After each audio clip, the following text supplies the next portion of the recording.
Hey, good morning. This is Introduction to Western Political Thought, and today we're looking at Chandra Mohanty, Under Western Eyes, the connection between feminism and colonization, discursively as well as materially. And we'll talk about what that means. So let me pull up my screen.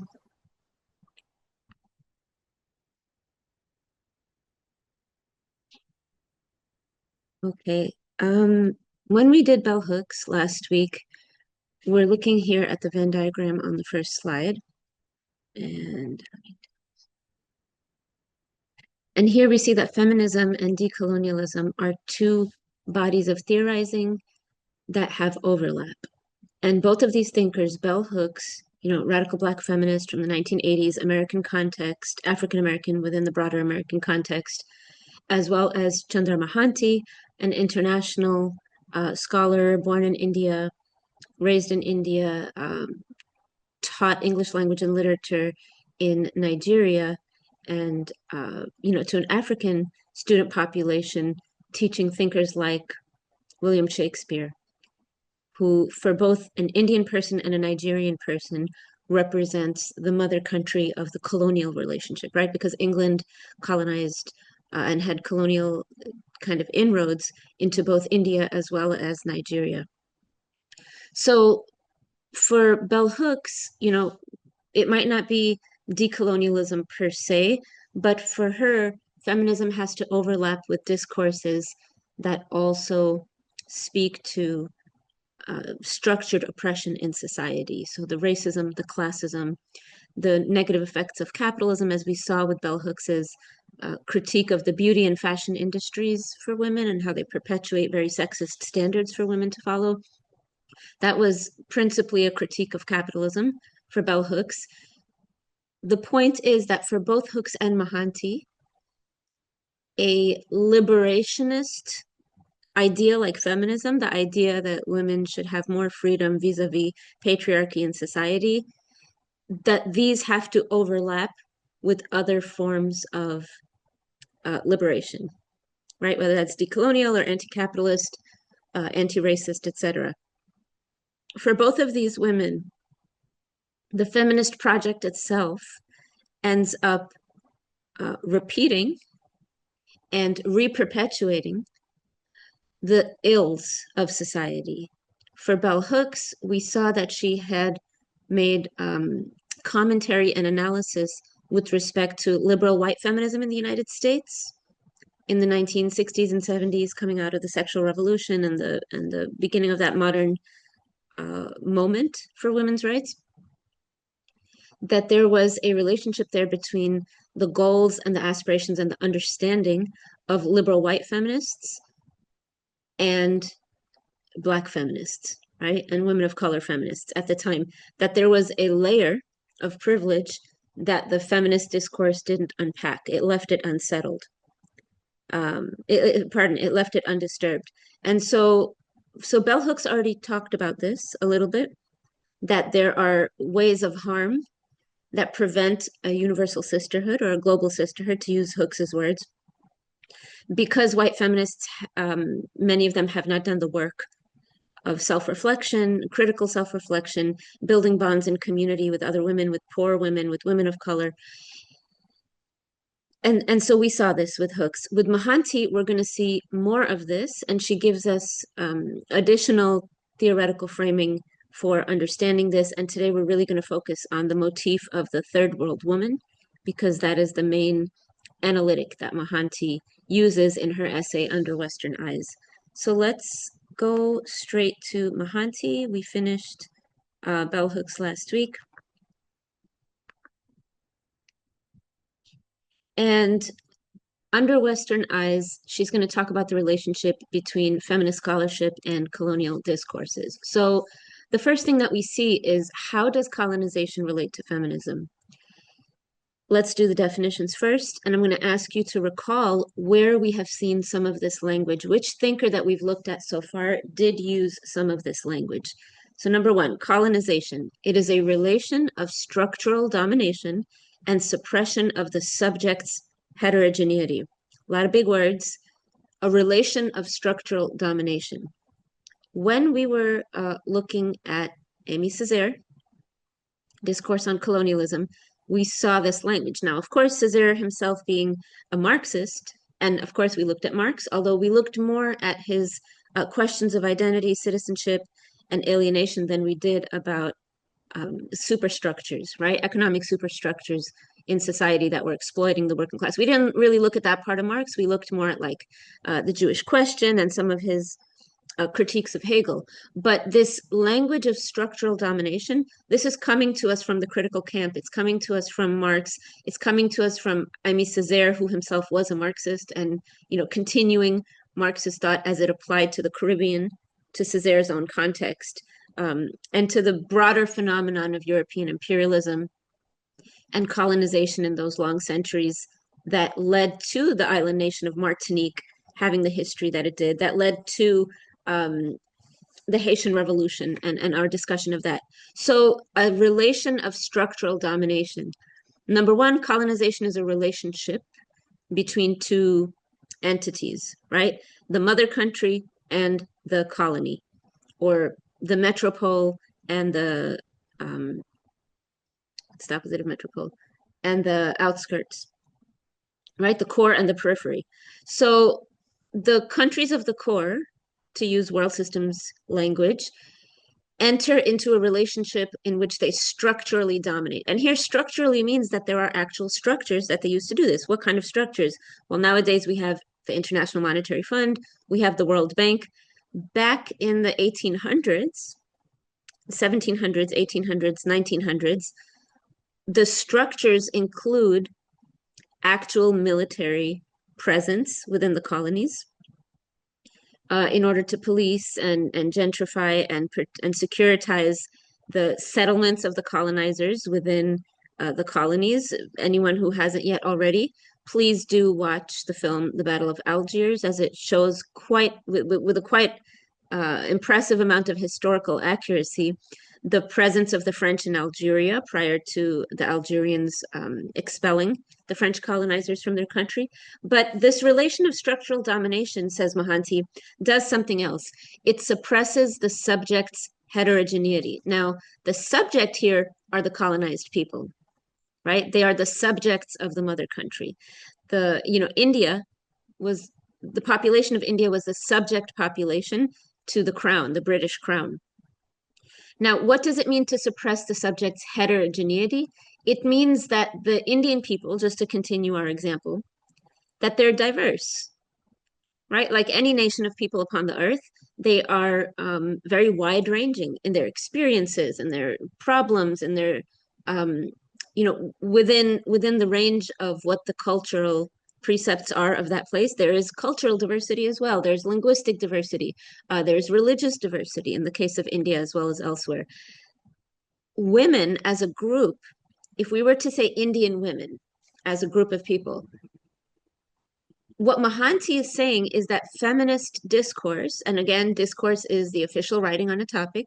So when I say discourse in this context, we're referring to the whole body of scholarship, of thinking, of writing on this topic. So feminist discourse, says Mohanty, will look at a group of people, let's say Indian women, and it will glass over all of the things that make them different and distinct one from the other. And it makes them homogenous, right? It makes them like one monolithic mass of people. Oh, all these women, they must have a lot in common. They must all face the same problems. They must have the same issue areas in life. They must all be struggling against the same things. Yes, there can be commonalities, but heterogeneity versus homogeneity, this is something different. So Mohanty is claiming that not only is colonization something in the material sense, here we see on the first point, exploitative economic exchange, which it is, right? Resources, whether that's human capital, natural resources, they always flow from the colony to the mother country, not the other way around. Continuing with our example, yes, Britain did build a railroad in India, and this was actually used in arguments for the benefits of colonization and the benefits that the colonizers brought to the places that they colonized. So it has been said time and again that Britain helped to industrialize and civilize, right? Depending on which literature you're looking at, because at some moment it becomes politically incorrect to speak about colonization as a civilizing mission, right? But we know from our examination of scientific racism and Hegel's vision of history and how human beings matured from being childlike to being full adults, Europeans being the ones that reached full adulthood first, and then the rest of the world kind of languishing in pre-modernity, tradition, irrational experiences, and it really being the civilizing mission. This is what the French called it in all of the Francophone world where they colonized, that it was their job to bring the rest of the world into civilization, right? To catch them up, to bring them up to speed. So in the case of India, it has been said time and again that, that the British built a railroad across India and how helpful this was, right? To improve transportation, to industrialize, it helped with production and so on. But of course, that railroad was largely used in order to move resources for the benefit of the British, right? Including to the port cities and then sending them off to Britain. I mean, at some point, and if you have time, go and look up about the famine in India. There were millions and millions of Indians starving at a time when the British Raj in India was throwing like a 7-day party, opulent beyond all imagination of opulence. So even the building of that railroad was now part of a system of exploitative economic exchange, exploitation. The British were exploiting India's natural resources, and so that was the main part of the physical dimension of colonization. But Mohanty is telling us right here, number 2, colonization also involves the appropriation of women of color's experiences and struggles by hegemonic white women's movements. Again, we're not talking about individual women, individual white women. We're talking about the movement and its logic. And so there is a dimension of white feminism that did put forward a type of white saviorism, where it is considered the job of white feminists to save non-white women from, and then we'll fill in the blank during the rest of this lecture. What are some of the things that feminists have to save brown women from? We'll get to that. Let's continue. Mohanty talks about the discursive representation of the third world woman, a certain mode of appropriation and codification of scholarship and knowledge about women in the third world. So now here we're getting to this main category, this main analytic category that Mohanty is going to be presenting us with and discussing with us, which is this concept of the third world woman. So the third world woman is a figure, right? She's a motif. She's a recurring symbol in the scholarship. And the third world woman does a lot to serve as an echo chamber for the claims of white women from the first world, right? American feminist women during this time. Let's say the Mohanty is publishing this in the 1990s and early 2000s, and some of these issue areas that we're going to be talking about today.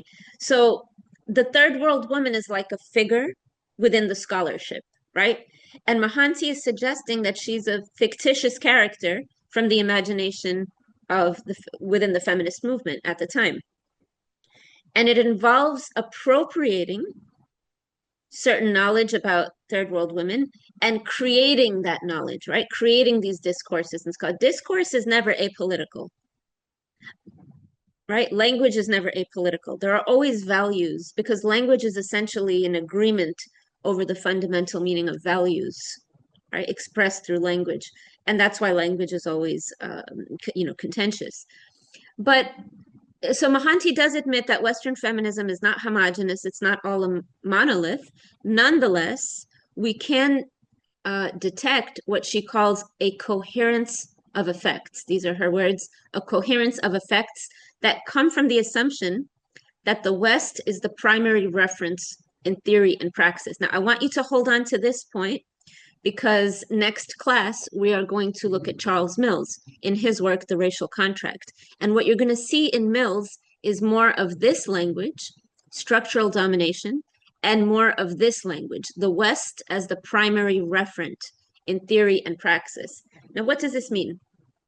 In our very first class, we looked at Samir Amin's Eurocentrism And we talked about this, that the Western civilization, after a certain point in its own development and history, after trying to forge itself as a single entity with a particular history, and then going back into history and rooting it in ancient Greece and identifying these critical junctures that brought it up until the modern day, that the West at one moment begins to treat all of history as if the West itself is the main character in that story, from all the way back in the days to all the way in the future.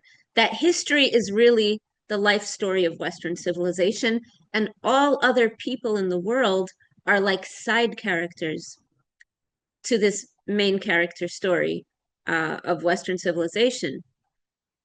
Chandra Mohanty is saying something very similar here.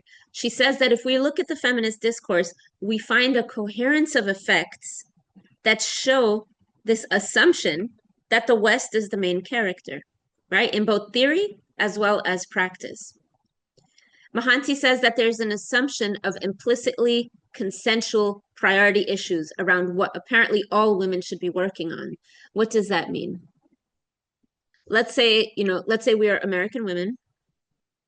We have particular issues that we face as women, as a group of women, right? As part of our group experience and part of our group identity, despite all of the diversity among women and all of the differences that we experience in life and the different issues and experiences that we go through. Nonetheless, we can perhaps detect some commonalities, right?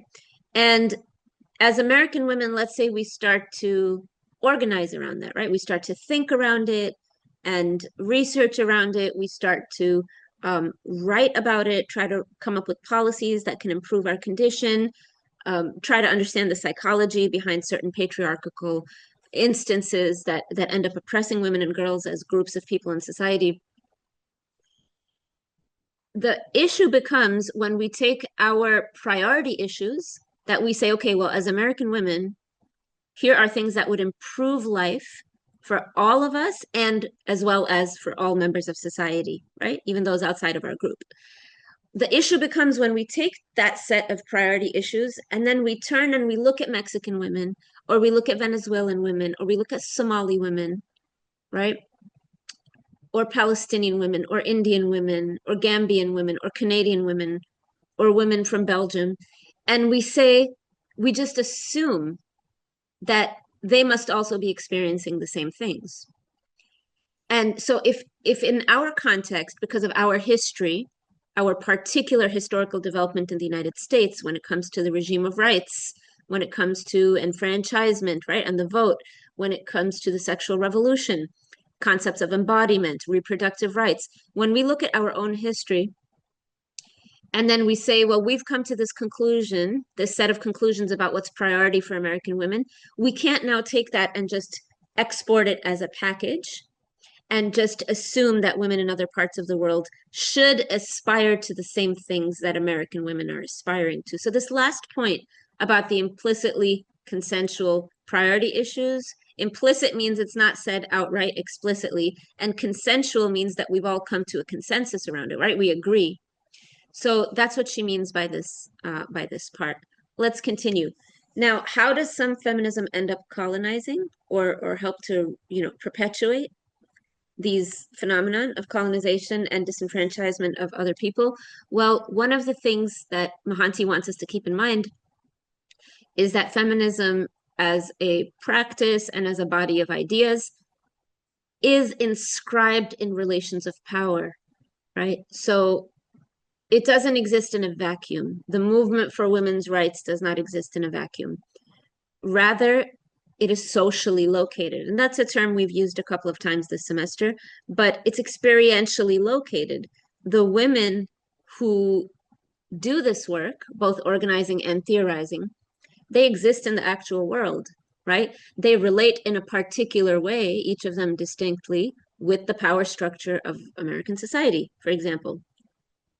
Who you are in society is a part of what you end up producing in terms of a body of knowledge, right? So bodies of knowledge are not neutral, but they end up taking, whether they'd like to or not, a position either aligned with hegemony and power or resisting and trying to create alternatives to hegemony and political power.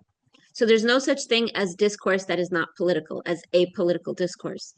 Now, Mohanty points out to us that there is a distinction between woman and women, where woman is a construct, right? It's just something we make up for the sake of doing theory. We say that there's a figure of a woman, and then we theorize about this woman who represents really all women.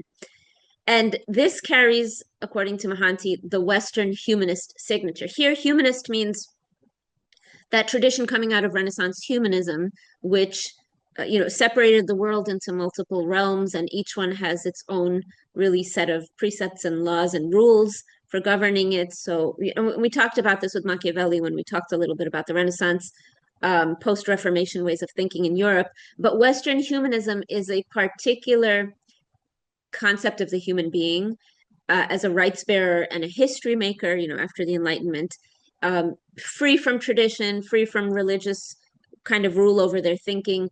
It's a particular view of rationality as being the only legitimate source of knowledge for mapping human knowledge.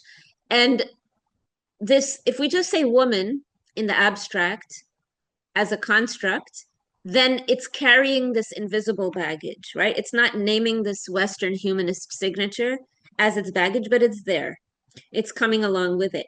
As opposed to, says Mohanty, if we talk about women in the plural, so woman singular, women in the plural, because when you talk about women in the plural, now you have to account for the actual lived experiences of women, which are going to be distinct one from the other. Sabah Mahmood has a very famous work called The Politics of Piety for anybody who's interested in this concept or an example of this concept, where she did some field work.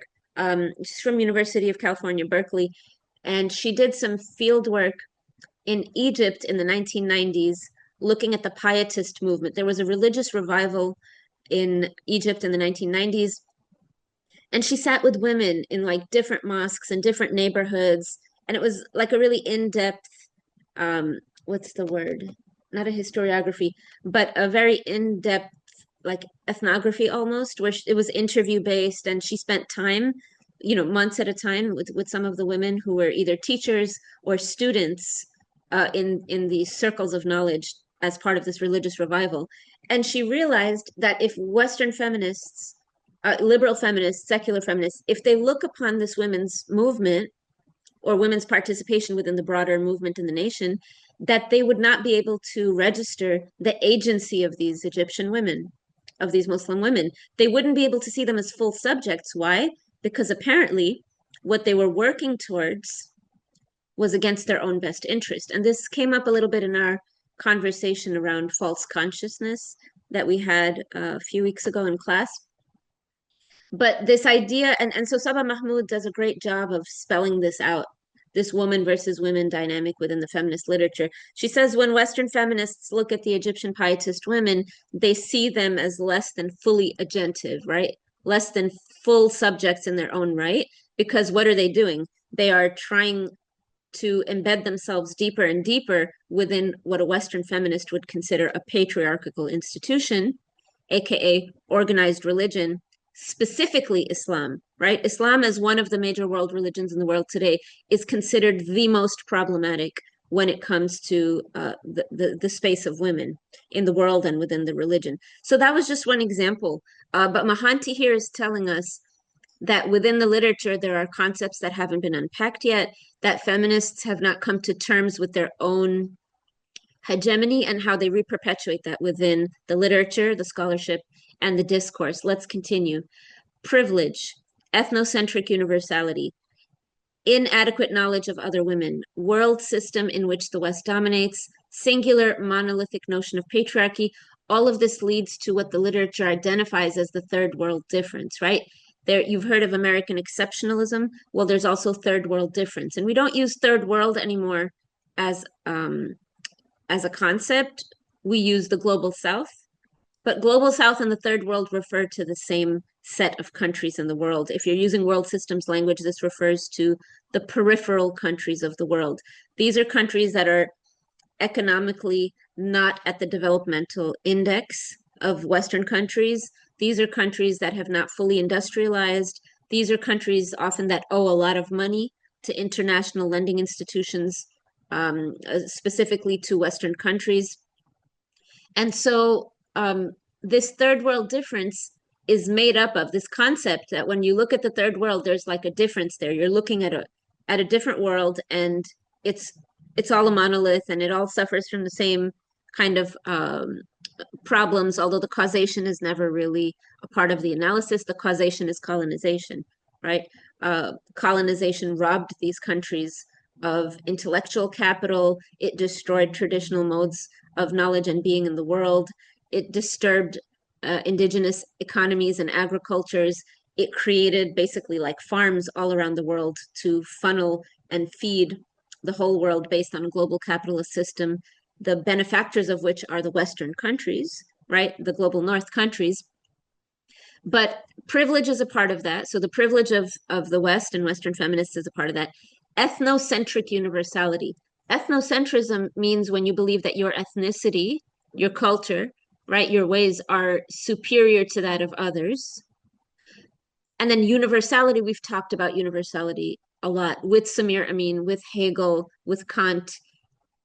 Universality here is the tendency of Western civilization to consider its experiences universally applicable to the whole world, right? So we won't go more into that. We've talked about this already. Inadequate knowledge of other women, right? The feminist discourse suffers from this, but it still continues to make assumptions about their best interests and what their issues should be. The world system in which the West dominates. Now, this is super important because wherever I go in the world, I am still coming from where I'm coming from, New Jersey, the United States, the American experience. And that puts me in a particular position in relation to other people in the world, whether I chose this or not, whether I appreciate this or I don't appreciate it. It is what it is. It is an actual reality that there is a world system. Within that world system, the Western countries dominate, economically, politically, socially dominate. And when Western feminists, when American feminists, when white liberal feminists are writing and creating kind of projects and NGOs to do feminist work in other parts of the world, they don't always fully acknowledge that they are coming from this position of power and privilege.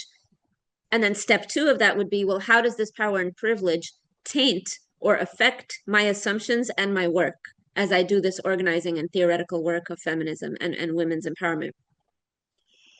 Mohanty says that this feminism also uses a singular monolithic notion of patriarchy. So patriarchy does not look the same in every part of the world. The assumptions and the values embedded within patriarchy also differ in other parts of the world. So we can't take our American experience with patriarchy, coming to us from the settler days, settler colonialism, when Europeans were settling this land with particular notions about women, and all of the permutations in the last 250 years that have gone through, that have brought us to where we are today, with a particular understanding of the role of women in society vis-a-vis the power structure of a liberal democracy like the United States. We can't take that definition of patriarchy, that historically embedded experience, and then just assume that other parts of the world, if we see a male ruler and we see a woman with a particular issue in another country, we cannot just assume that, we can't just use the word patriarchy, because it's not going to mean the same thing in a completely different historical and cultural context. Next point here, contemporary imperialism seeks to dominate and control through fire and sword, but also hearts and minds. And here she's quoting Anwar Abdul Malik's work. Contemporary imperialism today.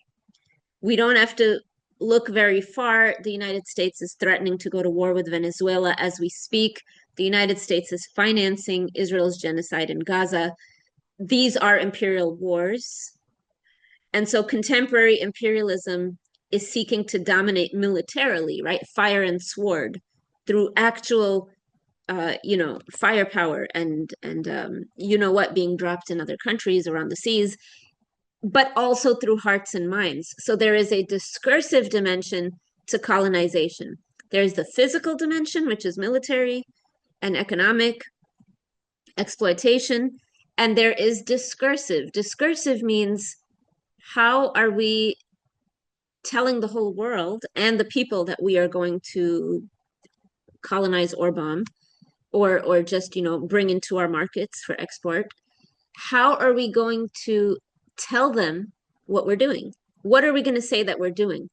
And so here, and I know that in class previously, on previous occasions, I've mentioned the example of post 9/11 United States intervention militarily in Afghanistan and then later in Iraq.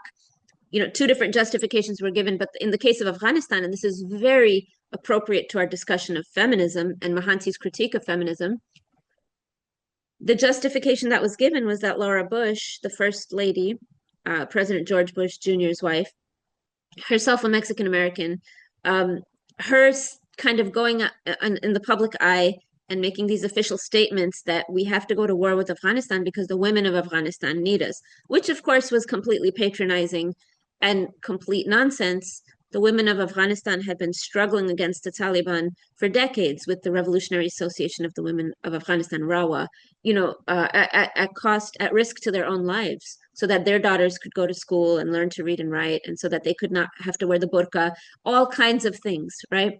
All kinds of struggles. But the hearts and minds bit here was this idea that, again, the saviorism, right? That the West is going to save the non-West from itself, that white women can save brown women from brown men. And we'll talk about that in just a minute. The last quote here, Western feminist scholarship cannot avoid the challenge of situating itself and examining its role in such a global economic and political framework. Again, situating the discourse, right? What is the social location of Western feminist discourse? And how to take account for all of the power that is attached to that. Moving on, we're going to look at 3 analytic categories that Mohanty has presented, that she is going to problematize and question. So the first category, an analytic category, means that within the feminist discourse, these are recurring tropes, you could say, or these are concepts that keep coming up. Okay, and until it becomes a category with which we analyze other things, it becomes an analytic category. So number 1, women as a coherent group with identical issues, desires, etc., constituted by a shared oppression. So when you look at systems in society, different societies, family structures, norms around marriage, religion and the role of religion in a society as a transcendent organizing principle for that culture, development, when you look at all of the different components of societies, you actually find a lot of diversity, right? A lot of diversity. But within feminist discourse, you have what Mohanty calls an ahistorical universal unity between women. So we talked about this in the previous slide already. I won't go too deep into it, but ahistorical. This feminist assumption that women all face the same problems everywhere is ahistorical. It doesn't hold up to historical scrutiny. If we were to look at the different historical experiences of different nations in the world, and then how women participated in that and how they moved that forward and what they experienced, we would find out that there's not as much of a unity as the feminist discourse assumes. Mohanty says, I argue that as a result, a homogenous notion, meaning all the same, a homogenous notion of the oppression of women as a group is assumed, which in turn produces the image of an average third world woman, quote unquote. This average third world woman leads an essentially truncated life, meaning cut short, based on her feminine gender, read sexually constrained, and being third world, read ignorant, poor, uneducated, tradition-bound, domestic, family-oriented, victimized, etc. This, I suggest, is in contrast to the implicit self-representation of Western women as educated, modern, as having control over their own bodies and sexualities, and the freedom to make their own decisions, end quote. So Mohanty is telling us that this third world woman motif, right, this concept of the third world woman, that it suffers from 2 different problems right? Number one, that gender always reads oppression. Okay, so the feminine gender always means a sexual constraint. That may not be true in every context. It's not true in every context. And third world. So to be third world, and this is a very hard-hitting list, I think, and I invite all of us, myself included, to turn inwards and reflect for a moment before we continue. Just pause the video and ask ourselves, when we think about the global south, when we think about the third world, right, over there, do we really, is Mohanty talking about us? Do we automatically assume, well, compared to us, in the United States, compared to Americans, compared to Westerners, third world people are ignorant, right? Well, we're rich and they're poor. Not everybody's rich here, of course. Uh, we're educated and they're uneducated. So this dichotomy, does it automatically come up in our minds when we think, like if you were to hear something in the news about something happening in a third world country, a country of the global south, would we automatically contextualize it? Oh, that country, it must be ignorant, poor, uneducated, tradition bound, domestic, family oriented, victimized. I would add here religious, right? There are a lot of assumptions, and this is very Hegelian, right? Go back to Hegel in your mind, go back to the stages of history. So I thought this was an important quote from Mohanty. But the third world woman motif is made up of these two assumptions, these problematic assumptions. One, that gender will always mean constraint and oppression, the feminine gender. And two, that being part of the third world means you suffer from all of these victimized qualities. So the third world woman is just like the bottom of the barrel if you're coming from this way of thinking, right? And she's certainly not a subject in her own right. And we know that in a post-Enlightenment Western civilizational mode of thinking, that you have to be a full agent, right? It's very Kantian. You have to be a subject in your own right and not be under the heteronomy of anyone else's will. This way of thinking also poses men as a monolith, which of course is highly problematic. Not all women experience things the same way, and not all men experience things the same way. Men enjoy the privileges of patriarchy, but not all men participate in patriarchy, let alone espouse the most oppressive features of patriarchal ways of being in the world. But nonetheless, this way of thinking, which is very broad stroke and makes a lot of assumptions, it also ends up posing men as a monolith. And you will do well to recall our discussion from Bell Hooks, and when she pointed out that white liberal feminists end up in much of the thinking and practice of the time, right, in the 80s and the 90s, an anti-man stance, right? That women had to do this work without the men, against the men. And for Bell Hooks, this was not appropriate or beneficial for her community. Why? Because African American men stay victimized by the carceral system of the United States, just to take one example. Economic exploitation would be another, right? And this is historically embedded in the institution of slavery, American chattel slavery, through Reconstruction and Jim Crow, and we'll get to that at some point in this class. But for Hooks, she said we have to do this with our men, right? We have to undo harmful patriarchy, and the men have to be our men have to be partners in this work with us. Why? Because the men need the support of the women as the women need the support of the men to undo these harmful systems, right? That they victimize both groups in distinct ways, and that the liberation of one has to be in tandem and alongside the liberation of the other. It has to be together. So let's continue to our next category. Mohanty is telling us, well, what constitutes proof of the universality of feminist experience and feminist theorizing? Remember that feminists, according to Mohanty, that liberal feminists, according to Mohanty, are universalizing their own experience, right? They're saying this is what we want to feel free as women, what we need to be free as women, and so this is what all women must also sign on to, right? So where's the proof that this is a universal experience? According to Mohanty, it's largely arithmetic, meaning that the numbers of phenomenon prove the universal oppression. Now, this is pointing back to literature, and one of the major if you don't know, anthropology as a discipline has been highly criticized over the decades. Highly, highly criticized. Anthropology, or what some colleges will call cultural anthropology, is looking at other cultures, but with a lens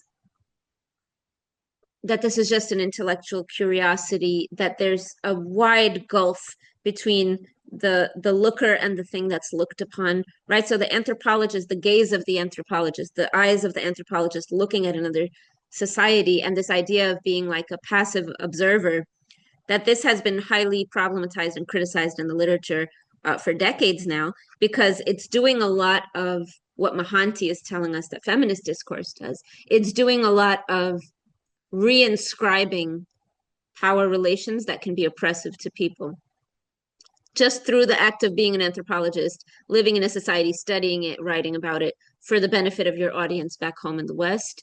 So this arithmetic, this number of studies, right? You have an explosion of interest in third world women at some point in the history of feminist discourse. And, the other woman, not us, but the other woman. And by the way, Leila Abu-Lughad's book, Do Muslim Women Need Saving, is a very, very good book that talks about this and gives examples of this in pop fiction, or what she calls pulp fiction, right? This obsession, Abu-Lughad points out, with these memoirs in popular fiction novels and novellas that deal with like third world women who are usually sexually exploited. So there's also that like orgiastic dimension and this voyeuristic dimension to some of these novels where third world women are being like sexually victimized, and there's this whole narrative of their victimization, and that constitutes the entirety of the experience. And then there might be some moment of saviorism that helps to liberate that woman from the men and the culture in which she finds herself. And so Leila Abu-Lughad points that out, and that work is called Do Muslim Women Need Saving? But here Mohanty is telling us that there's this enormous amount of literature where Western feminists take an interest in third world women's lives, and they create a discourse, right? By publishing an article, by publishing a book, you are creating scholarship, right? You're creating a body of knowledge. And you can recall that from the first slide that we were looking at. I think it's slide 14 in your slide deck. So the more studies that are produced, that becomes the proof that, yeah, this is a universal phenomenon. Just look at all of the examples we have here, right? Now, what this does is it abstracts practices from their historical and cultural meanings. So you can perform a study on Somali women and a particular phenomenon that they face of oppression in their society. But the arithmetic alone is not enough, right? The facts on the ground, as are observed by a quote unquote, independent observer or a passive observer, such as an anthropologist or a sociologist or a political scientist, that's not enough, right? What does marriage mean in that society? How has the sexual division of labor developed in that society? What concepts animate reproduction? What ancestral practices uh, pertain to patriarchy and matriarchy? How does patriarchy and matriarchy relate to one another within a particular cultural and historical context? These would be the questions that, if feminist thinkers explored and answered these questions, it might change the way that they portray the third world woman, right? Mohanty says, thus, while it is possible to state that there's a rise in female-headed households in the US and in Latin America, this rise cannot be discussed as a universal indicator of women's independence, nor can it be discussed as a universal indicator of women's impoverishment. The meaning and explanation for the rise obviously varies according to the socio-historical context. So, if you have in the United States and across Latin America a significant rise in the number of households that are led by women, you cannot say, Mohanty is saying, it is impossible for us to claim that this is either like something to be celebrated, like, wow, this means that women are more independent in both of these regions. But so it's impossible to say that, but it also can't be said reasonably that this shows that women are worse off, right? To be a woman head of household may or may not be a good thing, right? It may be a condition born of necessity, which economically, physically, emotionally, and socially oppresses the woman who's leading that household a lot. Or it could be a liberatory instant in which, by heading her household, that woman is resisting forms of physical exploitation, economic exploitation. Like, we don't know. That would be a very context specific phenomenon, both at the individual level and socially. So if in a society there are more female heads of household, we might be able to study that as a phenomenon sociologically. But in either case, we cannot assign a meaning to the phenomenon until we've done the work of doing that deep dive and understanding all these other factors. And the third analytical category that Mohanty is going to, that she mentions in this essay, is the model of power and struggle. So Mohanty tells us that one of the big problems with feminist literature is that it'll approach its material, right, its inquiry, as simply like there's already a model there. And the model is that there is power that oppresses, and then there's the struggle against that power. So it's very binary. There's two actors here. There's oppressive power, and then there's resistance to oppressive power. And it doesn't leave room for looking at the complexity and the richness of both power relations and society. She says, feminist discourse on the third world, which assumes a homogenous category, right, a same category or group called women, necessarily operates through the setting up of originary power divisions, right? So that these are original, that there's power and then there's a lack of power, and this is an original position. Power relations are structured in terms of a source of power and a cumulative reaction to power. So what is power? It's power as the source on top, bearing down, and then there's the reaction from below when that power is experienced oppressively. Opposition is a generalized phenomenon created as a response to power, which in turn is possessed by certain groups of people. Here's the main idea. Mohanty says, the major problem with such a definition of power is that it locks all revolutionary struggles into binary structures, possessing power versus being powerless. Women are powerless, unified groups. Obviously, one of the things I hope that we can all take away from this quote and this idea, Mohanty does not believe that this is sufficient as a framework, right? It does not look at the ways people participate in power, right? It does not give a dynamic vision of where power comes from, where power is held. If we think about power as just, certain groups have it and they do what they want with it, everyone else has to react to it, that really curtails our ability to participate in power in a way that could lift some of the oppressive structures and practices, not only off women, but off various actors in society. So what you're going to do is you're going to, and don't worry about the paragraphs, but you're going to watch this interview that Chandra Mohanty gave up at Ithaca University to one of her students. And I believe it's the late 90s that she's giving this interview. The most important feature of her talk here, and she talks about a lot of different things. Try not to lose the thread of this interview. There is a thread. Even though she's discussing a number of different phenomenon. The thread is that in order to do feminist work, one has to be anti-imperialist as well. It's not possible to do, to work on liberation for women and girls if you are not aware, acutely aware, of the way that imperialism works in society, not only abroad, but at home as well, and all of those connecting threads. So what I'm going to ask you to do is watch this interview and just reflect to yourself, you don't have to submit anything written, of why, what are Mohanty's reasons? Why must feminist work engage in anti-imperialist work as well? So that concludes the class on Mohanty, and the next class will be on Charles Mills.